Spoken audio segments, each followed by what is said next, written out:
Hi friends, இன்றைக்கி வந்து UTI Nifty 50 index fund direct growth இந்த மியூச்சுவல் ஃபண்டை பற்றி பார்க்கலாம். இவங்க 5 இயர்ஸ் ரிட்டர்ன் வந்து 14% கொடுத்துருக்காங்க. 3 இயர்ஸ் ரிட்டர்ன் வந்து 12% கன்சிஸ்டண்ட்டாக கொடுத்துருக்காங்க.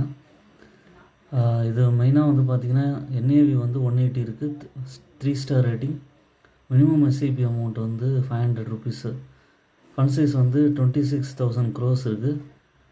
50 கம்பெனிஸ் ஹோல்டிங் எப்படின்னா நிஃப்டி 50ல் இருக்கிற கம்பெனிஸ் ஹெச்டிஎஃப்சி பேங்க், அதுக்கப்புறம் Reliance Industries, ICICI bank, Bharti Airtel, இந்த மாதிரியான லீடிங் கம்பெனிஸ் எல்லாமே வந்து இருக்கும்.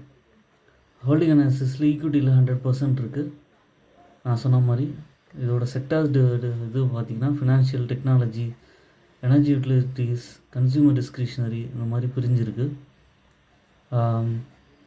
இதில் மெயினாக வந்து பார்க்கணுன்னா எக்ஸ்பென்ஸ் ரேஷியோ வந்து 0.19% தான் இருக்குது. எக்ஸ்பென்ஸ் ரேஷியோ கம்மியாக இருக்க ரிட்டர்னில் உங்களுக்கு வந்து டேக்ஸ் பிடிக்கிறது வந்து கம்மியாக இருக்கும்.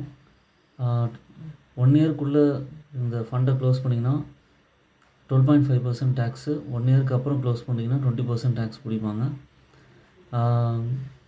யூஸ்வலாக வந்து இந்த மாதிரியான நிஃப்டி 50 ஃபண்டில் வந்து மினிமம் கேரண்டி வந்து ஆல்மோஸ்ட் 14 to 15% ரிட்டர்ன் கிடைக்கும். கன்சிஸ்டண்ட்டாக இன்வெஸ்ட் பண்ணிட்டு வந்தீங்கன்னா உங்களுக்கு லாங் டேர்மில் டைவர்சிஃபைட் போர்ட்ஃபோலியோவில் உங்களுக்கு ஹெல்ப்ஃபுல்லாக இருக்கும். யூடிஐ நிஃப்டி 50 இண்டெக்ஸ் ஃபண்ட் வந்து ஒன் ஆஃப் த ஃபண்டாக உங்கள் போர்ட்ஃபோலியோவில் வச்சுக்கிறதுக்கு கன்சிடர் பண்ணலாம். ஓன் அனாலிசிஸ் பண்ணிட்டு மியூச்சுவல் ஃபண்ட்ஸில் இன்வெஸ்ட் பண்ணுங்கள். என்னோடய சேனலை சப்ஸ்கிரைப் பண்ணுங்கள், லைக் பண்ணுங்கள், எல்லா வீடியோஸும் பாருங்கள்.